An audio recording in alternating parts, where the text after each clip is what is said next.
Good morning students. आज की class में आप सबों का स्वागत है। मुझे उम्मीद है आप सब सेफ हैं और घर पे हैं। और आज हम लोग जो टॉपिक करने वाले हैं ये कंटिन्यू पार्ट है, 5th पार्ट है, जो कि टाइप्स ऑफ डिसेबिलिटीज़ का पार्ट है। हम लोगों ने इससे पहले सभी पॉइंट डिस्कस कर लिया है, सिर्फ 2 पॉइंट बाकी है, 5th एंड 6th पॉइंट। तो आज हम इस दो टॉपिक को हम लोग डिस्कस करेंगे। तो चलिए शुरू करते हैं आज का क्लास। हमारा जो 5th पॉइंट है वो है इंटेलेक्चुअल डिसेबिलिटीज। इंटेलेक्चुअल डिसेबिलिटीज क्या क्या होते हैं इसमें? जिन बच्चों को प्रॉब्लम होती है रीजनिंग में, लर्निंग में, प्रॉब्लम सॉल्विंग में, इस तरह के जो इंटेलेक्चुअल बच्चे होते हैं इनको इस तरह के प्रॉब्लम्स फेस करते हैं। वो प्रॉब्लम सॉल्विंग में उनको दिक्कत होती है, रीजनिंग में भी उनको दिक्कत होती है, या फिर लर्निंग उसमें भी उनको दिक्कत होती है। Adaptive behavior covering a range of social and practical skills, यानी कि सोशल एंड प्रैक्टिकल स्किल्स जो होते हैं उसको भी अडाप्ट करने में उनको बहुत दिक्कतें आती हैं। वो उसको समझ नहीं पाते हैं सारी चीज़ों को, और उनको दिक्कत होती है, वो कॉन्फ्लिक्ट में रहते हैं कि क्या करें क्या ना करें। तो इसके अंडर में जो इंटेलेक्चुअल डिसेबिलिटीज़ है, इसके अंडर में दो आते हैं जो डिसऑर्डर्स है। दो डिसऑर्डर्स है, कि पहला है आपका ऑटिज्म स्पेक्ट्रम डिसऑर्डर और दूसरा है स्पेसिफिक लर्निंग डिसेबिलिटीज। ऑटिज्म को पहले हम लोग देख लेते हैं। ऑटिज्म क्या होता है?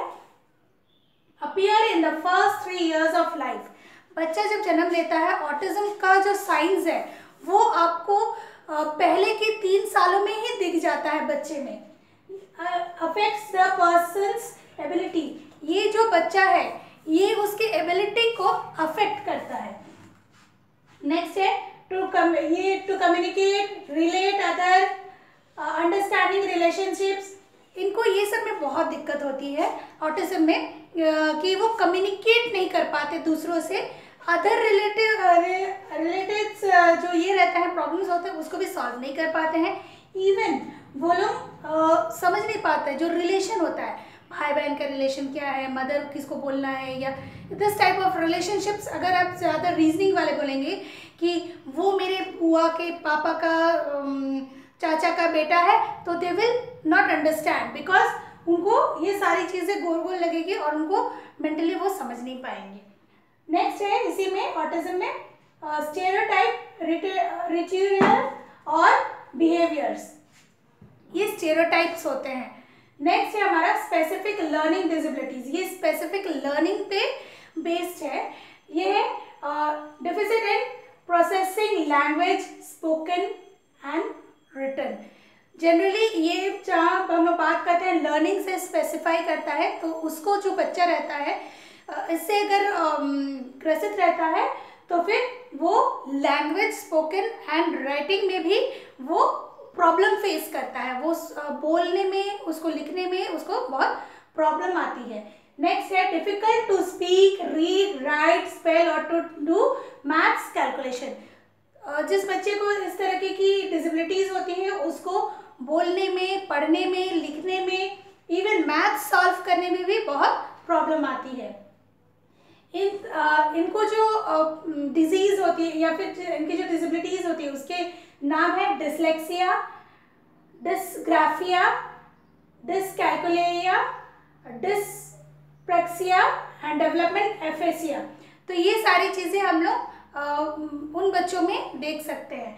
तो हम लोगों ने देखा होगा कि तारे ज़मीन पे जो था बच्चा, उसको डिसलेक्सिया था, उसको राइटिंग, रीडिंग उसको समझ नहीं आता था, डी क्या है, बी क्या है। तो इस तरह से उसको वो डिसलेक्सिया के अंदर में आ रहा है। और जो इसको मैथ सॉल्विंग में प्रॉब्लम होती है उसको डिसकैल्कुलिया कहेंगे। नेक्स्ट है हमारा जो 6th हमारा डिसेबिलिटी है वो है blood related disorders.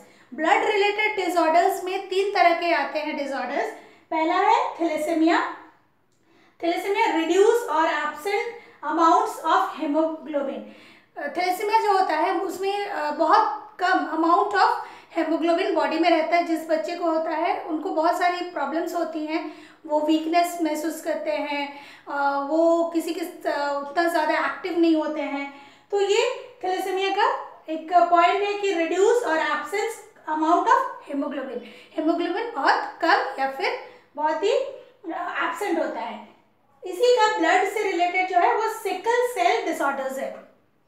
Sickle cell disorders में क्या क्या है, हेमोग्लोबिक डिसऑर्डर्स होते हैं उसमें, refers to the destruction of the cell membrane of the red blood cell resulting in release of hemoglobin।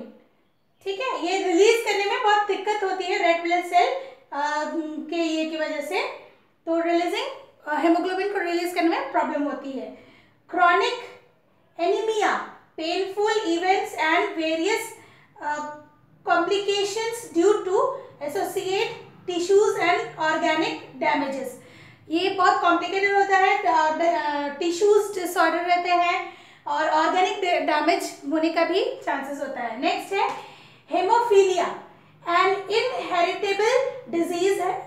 ये इनहेरिटेबल डिजीज है, लॉस और impairment of the normal clotting ability of blood, यानी कि कहीं गेट किया तो उसको क्लॉट करने में बहुत समय लगता है, जिसकी वजह से बहुत ज़्यादा ब्लीडिंग होता है।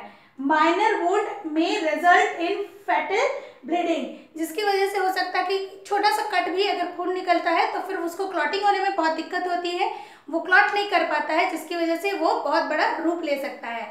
मुझे उम्मीद है आज का जो टॉपिक है आप लोगों को क्लियर हो गया है। अगर नहीं हुआ है तो व्हाट्सएप और फ़ोन के थ्रू हम लोग इसको डिस्कस कर सकते हैं। धन्यवाद।